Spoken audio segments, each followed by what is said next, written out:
성도 여러분, 한 사람이 자기 자신에 대해서 어떻게 생각하는가, 자아상이 굉장히 중요합니다. 내가 내 자신을 누구로 생각하고 어떻게 생각하는가라는 자아상에서 자존감이 나오고, 이 자아상이 우리 인생을 달라지게 할 수 있다는 겁니다. 자기의 자아상이 긍정적이냐 부정적이냐에 따라서 자기 자신을 대하는 태도와 다른 사람에 대한 태도가 달라지고, 대인관계가 달라지고, 인생이 달라질 수 있습니다. 대개 사람들이 어릴 때 자아상을 형성하게 되는데요, 누구로부터 제일 큰 영향력을 받는 줄 아십니까? 아이가 어릴 때부터 자아상을, 자존감을 가지게 되는데, 이게 누구에게 영향을 많이 받냐면 자기 부모님이죠. 부모님이 그 아이를 어떻게 대하고, 어떤 태도로 기르고, 어떻게 존중하고 받아주냐에 따라서 그 아이와 자존감과 자아상이 달라지게 된다는 겁니다. 그래서 자녀를 대하는 부모의 태도가 굉장히 중요한데요, 근데 여러분, 성인이 되면 대부분의 사람들은 자기의 참모습과 자기의 가치를 자신의 외모나 자기가 성취한 업적이나 성공에서 자기의 자아상을 찾으려고 한다는 겁니다.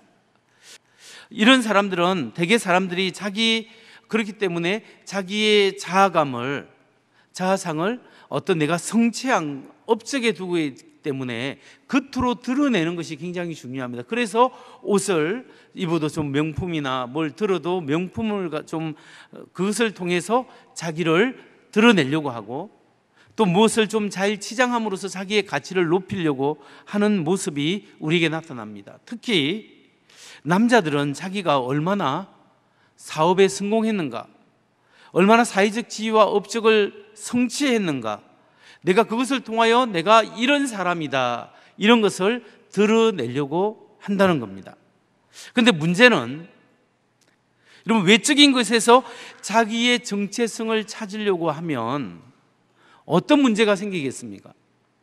왜냐하면 외부 환경에서 자기의 모습을 찾으려고 하면 외부 환경이 항상 좋을 수가 없습니다. 항상 승진하고, 항상 일이 잘 되고, 사업이 잘 되고, 모든 집안의 여건이 좋아지는 것이 아니기 때문에 그 외부의 환경에 따라 나의 자존감이 달라지고, 외부의 환경에 따라 나의 자아상이 달라진다면 이 사람은 자기의 일관성 있는 삶의 행복을 누릴 수 없는 거죠. 자기 자존감이 외부의 평가에 의해서 결정되게 되는 사람들은, 다른 사람이 칭찬해주면 내가 기분이 좋고, 다른 사람이 나를 칭찬해주면 내가 대단한 사람으로 나를 생각할 수 있습니다. 그런데 다른 사람이 나를 비난하고 비판할 때는 자기 자존감이나 자아감이 떨어지게 되고, 그러다 보면 상처를 받게 됩니다. 이 상처를 받는 사람이 그걸 반대급부로, 그걸 방어 기조로 이제 다른 사람에게 공격하는 성향으로 나타나게 되는 거죠. 그래서 여러분, 우리가 진정으로 인생의 만족을 누리고 행복하기 위해서는 내가 누구인가를 먼저 생각하고 알아야 된다는 겁니다. 혹시 여러분 중에 남의 말에 의해서 상처를 많이 받는 분이 계십니까? 그러면 여러분이 누구인가? 과연 하나님 안에서 나의 신분이 어떤 사람인가, 여기에 대해서 확립되어져야 한다는 겁니다. 여러분 중에서 신앙이 성숙하기를 원하는 분이 계십니까? 그렇다면 무엇보다도 하나님 안에서 내가 누구인가, 나의 신분이 어떤 존재인가를 대한 명확한 이해를 가지시기 바랍니다. 오늘날 사탄 마귀는 많은 사람들을 속이되 특히 그리스도인들을 속이고 해치려고 합니다. 그 중에 하나가 죄의식입니다. 여러분, 우리가 죄의식을 가지고 있는 것은 어떤 때는 굉장히 좋은 거예요. 우리가 죄의식이 있기 때문에 하나님 앞에 그림직에서 돌이킬 수 있는 그런 하나의 계기가 될 수 있는 겁니다. 그런데 예수님을 믿고 난 다음에도 사람들이 죄의식 속에 살도록 사탄 마귀가 유혹하고 계속적으로 이야기하고 있다는 겁니다. 예수 믿고 난 다음에 예수님 안에 참된 자유가 있고 기쁨이 있고 은혜가 있는데 이걸 잊어버리고 항상 나는 제 의식 속에 살아가게 되면 사람이 율법적이 되고 뭘 하면 하나님이 칭찬하고 뭘 하지 않으면 하나님이 혼낼 거야. 그러면서 신앙의 자유함이 없는 그런 제 의식 속에 살아가게 된다는 겁니다. 여러분, 이런 사단의 공격에 대항해서 싸워서 이기기 위해서는 뭐가 필요하냐면 나의 참모습, 내가 누구인가, 하나님 안에서 내가 누구인가를 분명히 알고 나의 신분에 대한 확실한 지식을 가질 때 여기에서부터 사탄의 역사를 물리칠 수 있고 여러분의 신앙이 성장하고 성숙할 수 있다는 겁니다. 여러분, 내가 누구인가에 대해서 알아야 마음의 상처가 치유될 수 있고 참된 만족을 얻을 수 있고 거기서부터 영적 성장을 이루어갈 수 있다는 것을 여러분 꼭 기억하시기 바랍니다. 그렇다면 먼저 우리가 이전에 예수 믿기 전에 나의 모습을 살펴봐야 합니다. 예수님 믿기 전에 여러분은 어떤 사람이었을까요? 그 모습을 에베소서 2장 1절에서 3절은 이렇게 보여주고 있습니다. 그는 허물과 죄로 죽었던 너희를 살리셨도다. 그때 너희는 그 가운데서 행하여 이 세상의 풍조를 따르고 공중의 권세를 잡은 자를 따랐으니 곧 지금 불순종의 아들들 가운데 역사하는 영이라. 전에는 우리도 다 그 가운데서 우리의 육체의 욕심을 따라 지내며 육체와 마음이 원하는 것을 하여 다른 이들과 같이 본질상 진노의 자녀이더니. 여러분, 이 말씀에 보면 우리 예수 믿기 전에 우리가 어떤 존재였다고요? 세 가지로 볼 수 있는데 먼저 첫 번째, 우리는 죄와 허물로 죽은 존재이다. 여러분, 죄와 허물로 우리는 죽은 존재래요. 성경이 이렇게 이야기합니다. 아담과 하와가 하나님의 말씀에 불순종하고 선악과를 따먹고 난 다음에 이 세상에 죄가 들어왔습니다. 그 죄로 말미암아 모든 사람에게 사망이 왔고 모든 사람에게 사망이 왔다는 것은 하나님과의 영원한 분리가 이루어졌다는 거예요. 여러분, 하나님이 인간을 만드셨고 하나님이 인간과 하나님과 의존하면서 인간이 하나님을 의존하면서 살게끔 만들어 놨어요. 그런데 범죄로 말미암아 인간이 하나님 앞에 분리되었기 때문에 하나님의 생명에서 떨어져 왔습니다. 하나님의 영원한 기쁨과 행복에서 인간이 끊어져 버리게 된 겁니다. 그렇기 때문에 죄로 말미암아 인간은 하나님과의 분리가 이미 죽음이에요. 그래서 모든 사람은 이제 하나님과의 떨어진 관계성 속에서 살게 되었고 영원히 생명에서 죽음을 경험할 수밖에 없는 존재 속에서 살아가고 있는 겁니다. 그 다음으로 우리가 어떤 존재일까요? 두 번째는 우리는 사단의 영향력 속에 살았고 사단의 지배를 받으면서 살았던 존재입니다. 여러분, 우리가 하나님과 분리되고 하나님의 생명을 잊게 되면 내가 내 마음대로 살아가게 되는데 내 마음대로 살아가는 틈에 우리가 중립지대 가운데 사는 것이 아니라 여기에 사단의 역사가 일어나는 거예요. 하나님의 말씀에 불순종하며 빛이 사라지면 어둠이 들어오듯이 하나님의 생명에 끊어진 인간은 우리 마음속에 사단의 역사가 들어와서 사단의 생각과 지배의 통치 아래서 살아가게 된다는 거예요. 오늘날에도 수많은 그 사단의 역사가 우리가 살아가는 현장 속에 일어나고 있습니다. 문화 속에서 들어오고 있어요. 그리고 오늘날 사단의 역사는 사상과 생각 속에서 우리에게 접근합니다. 반성경적이고 하나님이 기뻐하지 않는 그런 사상으로 오늘날 들어와요. 근데 그것이 굉장히 자연스럽게 들어옵니다. 여러분, 이 시대에 굉장히 자연스럽게 사단의 생각이 들어온 게 뭐냐면 성경을 부인하는 그런 말씀들이 뭐예요? 그게 하나가 종교다원주의야. 이거 예수님 아니라도 하나님께 갈 수 있다. 다른 하나가 뭐냐면 동성애예요. 하나님이 금하신 이것이 벌써 기본적인 가족의 단위에서부터 해체하려고 하는 그런 사상이 보편적으로 이 세상에 지금 들어와서 우리 크리스찬의 마음도 속이고 있는 거예요. 그리고 여러분, 이 세상의 사탄의 문화가 우리를 속이는 게 뭐예요? 그게 바로 만몬 사상이지 않습니까? 열심히 살아가되 너 자신을 위해서 살고 열심히 살아가도 물질을 위해서 뭔가 가져야 한다. 성취하고 성공하고 많이 가지면 가질수록 행복하게 된다. 그것이 사단의 속임이에요. 여러분, 우리가 그리스도인이 물질을 가지고 물질을 축적하고 저금하는 것이 죄가 아니에요. 그것을 의존하고 거기에 만족을 찾으려고 하는 것이 죄가 되는 거고 그게 우상이 되는 거예요. 근데 오늘날 모든 사람들이 성취와 만족과 가지는 것에 여기에 열중되어져 있는 물질 문명 속에 살아가고 있는 겁니다. 이게 모든 것이 다 하나님의 말씀을 뒤엎는 사단의 세력의 영향력 속에 우리가 살고 있는 겁니다. 여러분, 우리가 어떤 존재였냐? 죄와 허물로 죽었던 존재예요. 우리가 어떤 존재이냐? 사단의 역사 속에서 쏟고 살고 참된 진리를 모르면서 살아가고 있는 거예요. 그리고 세 번째로 우리가 어떤 존재인가? 본질상 하나님의 진노의 대상이다. 죄는 하나님 앞에 심판받아야 합니다. 마치 어둠에 빛이 비추면 어둠이 자연스럽게 사라지듯이 거룩하신 하나님 앞에 죄는 자연스럽게 사라지고 심판받고 죽어야 하는 거예요. 그러니까 죄인은 하나님의 진노의 대상이 된 거예요. 그래서 우리는 하나님 앞에 죽은 존재였고 사단의 역사 속에 살아가는 존재이고 하나님의 본질상 진노의 대상이 된 존재였습니다. 그런데 하나님이 하나님의 아들 예수 그리스도를 이 세상에 보내주셔서 이런 죽음에 죽을 수밖에 없는 존재에서 우리를 완전히 뒤집어 놓으신 거예요.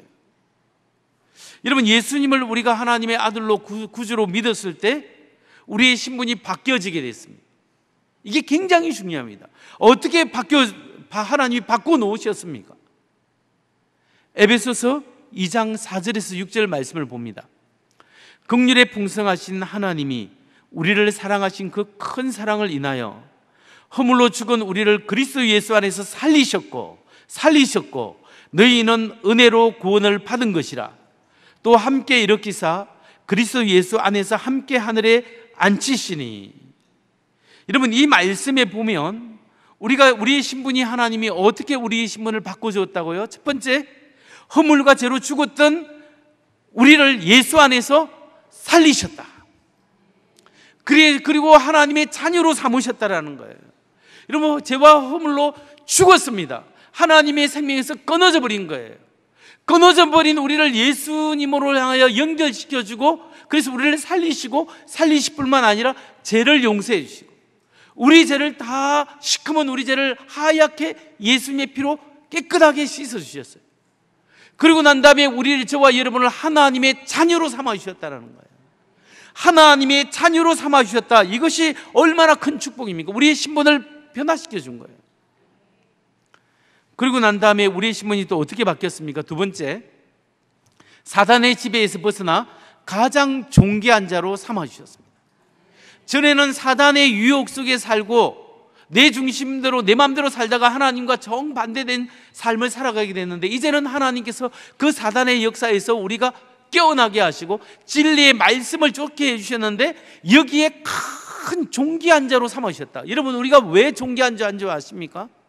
하나님의 자녀가 됐기 때문에 존귀한 자고, 그뿐만 아니라 이제 하늘 보좌에서 우리가 예수님과 함께 세상을 다스릴 자예요. 세상을 통치할 사람이 바로 우리의 하나님의 자녀가 된 거예요. 에베소서 2장 6절 말씀을 한번 보겠습니다. 또 함께 일으키사 죽음에서 예수와 함께 죽고 예수와 함께 살려주셨습니다. 그리고 예수 안에서 함께 어떻게 했다고요? 하늘에 앉히시니. 하늘에 앉히시니, 이걸 원어로 보면 하늘 보좌에 예수님과 함께 앉혀주셨어요. 예수님과 함께 하늘 보좌에 앉아서 뭐 해요? 세상을 다스리는 거예요. 통치하는 거예요. 여러분, 우리가 그런 존재가 아닌데 하나님께서 하나님의 자녀로 삼으시고 하나님과 함께 세상을 통치할 수 있는 자격과 위치를 우리에게 주시기 때문에 우리가 존귀한 자라는 거예요. 하나님 앞에서 여러분은 너무나 존귀한 자인 줄 믿으시기 바랍니다. 여러분, 우리가 살리셨고 하나님의 자녀가 됐고 하나님과 함께 통치할 존귀한 자입니다. 그리고 세 번째, 우리가 어떤 존재이냐?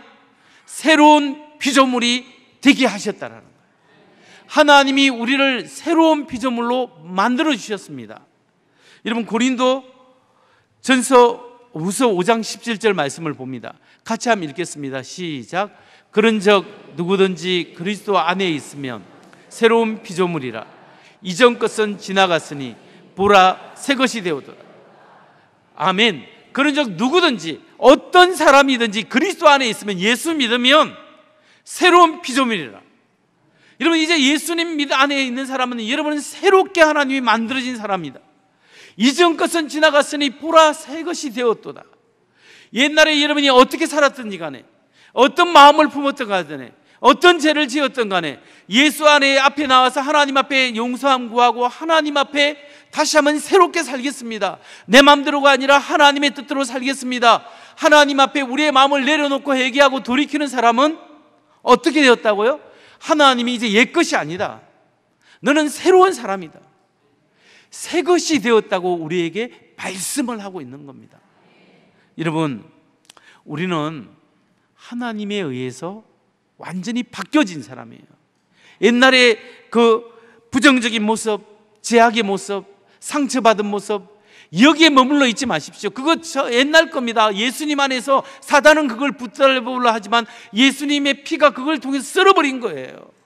이제 하나님 안에서 여러분은 고귀한 존재가 된 거예요. 여러분, 이런 말씀에 비추어 봐서 내가 누구인가를 확신해야 합니다. 여러분이 누구입니까? 내가 누구예요? 나는 하나님의 자녀예요. 죽음에서 살리시고 하나님의 자녀로 삼아주셨습니다. 내가 누구입니까? 하나님과 함께 통치할 존귀한 자입니다. 내가 너무나 존귀합니다. 여러분, 내가 누구입니까? 나는 새로운 피조물이에요. 하나님이 세우신 새로운 피조물이에요. 여러분, 내가 하나님의 자녀가 되었다, 이것만 해도 우리가 얼마나 큰 축복이에요. 여러분, 내가 내 자신을 바라볼 때 나를 존귀하게 여길 수 있어야 됩니다. 왜냐하면 그것은 하나님 때문에 그렇습니다. 내가 나를 존귀한 자, 누가 뭐래도 나는 하나님의 자녀고 하나님이 나와 함께 하시고 나에게 기대를 걸고 계시고 나와 동행하신다, 이 믿음이 우리 속에 있는 사람, 이런 사람은 자기를 존중할 수 있어요. 자기를 존중하는 사람은 누구를 존중해요?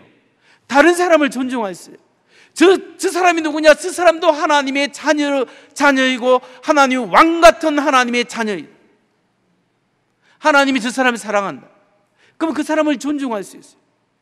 여러분, 나를 존중하는 사람은 다른 사람을 존중할 수 있고, 나를 다른 사람 존중하는 사람은 여러분의 자녀를 또 존중할 수 있어요.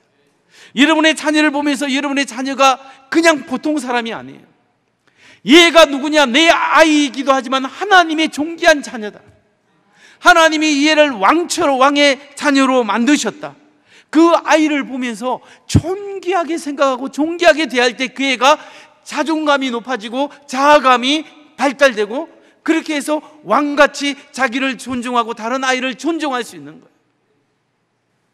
여러분, 우리가 이런 걸 생각하면서 하나님 앞에 먼저 하나님이 우리의 모습을 보고 10번을 부정적인, 너가 왜 그러냐, 네 꼴이 왜 그러냐 이렇게 말씀하겠습니까? 원래 우리가 그런 사람인데 하나님이 우리를 얼르고 달라서 하나님의 생명으로 살려주셔서 이만큼 존귀한 자로 여러분을 세워주신 거예요. 이것은 여러분이 뭘 잘해서 한 것이 아니라 그저 하나님의 은혜로 여러분을 살려주시고 하나님의 자녀 삼아주시고 하나님과 통치할 존귀한 자로 새로운 피조물로 만들어주신 거예요. 이게 순전히 하나님의 그저 받은 은혜예요. 그럼 내가 어떤 사람이에요? 내가 너무나 대단한 사람이에요. 내가 대단하니까 내 다른 사람을 어떻게 대해야 합니까? 저 성도도 하나님 보시기에 너무나 대단한 사람이다. 내가 그 사람을 존중하고 존경해 줘야 됩니다. 여러분, 간혹 우리가 신앙생활 하면서 남을 무턱대고 어떤 때는 이유가 있고 어떤 때는 이유 없이 다른 사람 무시하는 사람이 있어요. 상처가 되는 말을 툭툭 뱉는 사람들이 있어요. 이게 먼저 하나님 앞에 자기 마음을 생각해 봐야 합니다.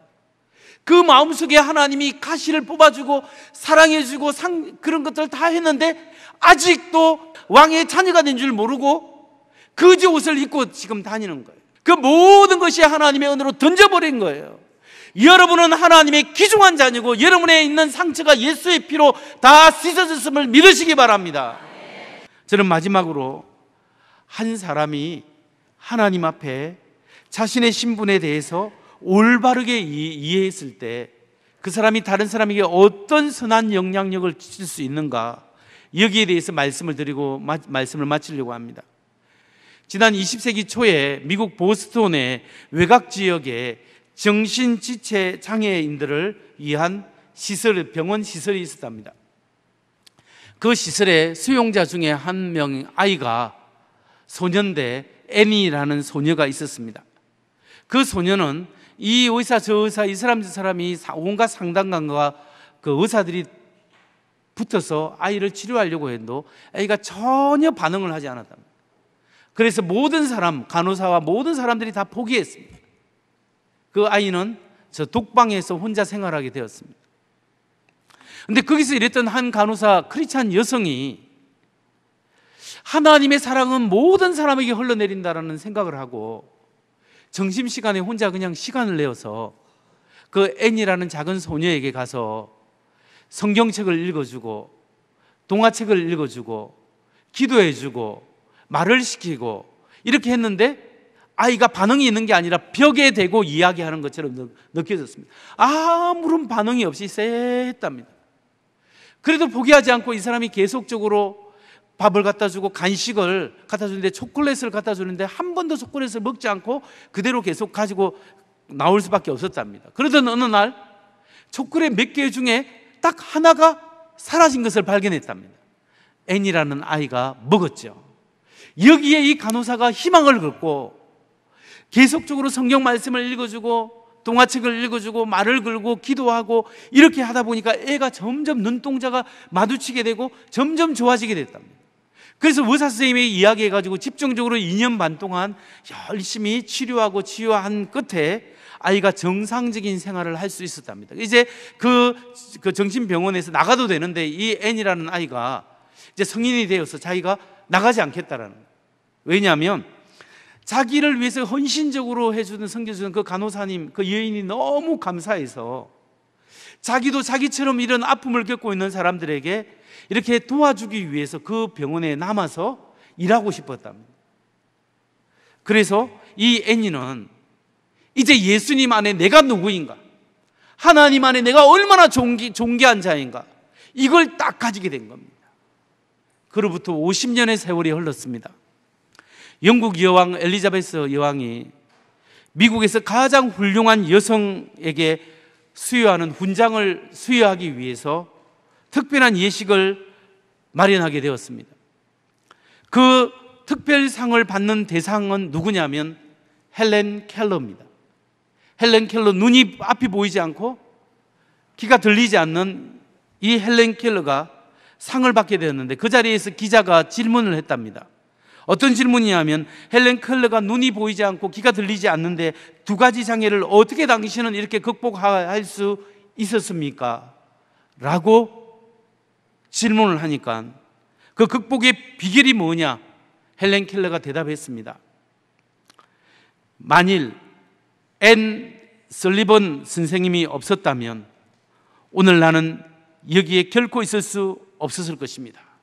그림에서 보듯이 이 헬렌 켈러, 어린 헬렌 켈러를 앤 설리번 선생님이 착 들어주고 가르쳐주고 마음을 쓰다듬어주고 이렇게 해서 이 헬렌 켈러가 자기의 장애를 극복하고 많은 사람들에게 감동을 줄 수 있는 사람이 되었다라는 거죠. 근데 여러분, 앞을 보지 못하고 귀를 들을 수 없는 헬렌 켈러를 끈기 없이 돌봐준 이 사람이 누구냐 하면 그 옛날에 그 보스턴에 있었던 그 꼬마 소년 애니였습니다. 여러분, 이 애니를 어떤 한 크리스찬 간호사가 끊임없이 그녀를 사랑해주고 돌봐주고 그 하나님의 자녀됨에 대해서 가르쳐주고 했을 때 애니가 회복될 수 있었고, 이 애니라는 소녀가 회복되었을 때 그의 사랑을, 그런 하나님께 받은 사랑을 어떻게 하면 봉사할까? 그래서 헬렌 켈러에게 정성을 다해서 그 아이를, 헬렌 켈러를 돌봤을 때 세상은 헬렌 켈러라는 훌륭한 사람을 선물로 받을 수 있었다라는 거죠. 여러분, 하나님 앞에 내가 누구인가, 하나님 앞에 내가 누구인가 아는 것이 너무나 중요합니다. 나는 내 자신을 생각할 때 아무것도 아니고 내 자신을 생각할 때 너무나 상처가 있고 너무나 힘든 사람이지만 하나님 보시기에 여러분 내가 누구인가? 여러분은 존귀한 하나님의 자녀라는 거예요. 예수님이 십자가에 못 박혀 죽을 만큼 여러분을 사랑하신 거예요. 여러분은 너무나 소중한 존재고 옛날에 하나님 믿지 않는 모습은 지나갔고 이제 새로운 피조물이 되어졌다는 사실을 여러분 믿으시기 바랍니다. 감사합니다.